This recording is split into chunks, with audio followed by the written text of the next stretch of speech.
उरण तालुक्यातील कोपरोली येथील चौकात प्रसिद्ध गुप्ता सँडविच आणि ज्यूस सेंटर आहे. येथे मंगळवार दिनांक 28 मे 2024 रोजी दुपारी 3 ते 4 दरम्यान गॅस सिलेंडरचा स्फोट होऊन दुकानाला आग लागली. सदर स्फोटाची तीव्रता एवढी भीषण होती की दुकानाचे छप्पर उडून परिसर हादरला. नागरी वस्तीत घबराहट पसरली.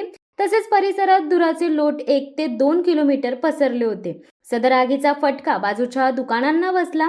दरम्यान गुप्ता सँडविच आणि ज्यूस सेंटर दुकानाचे फायर ऑडिट झाले होते का, असा सवाल परिसरातून केला जात आहे.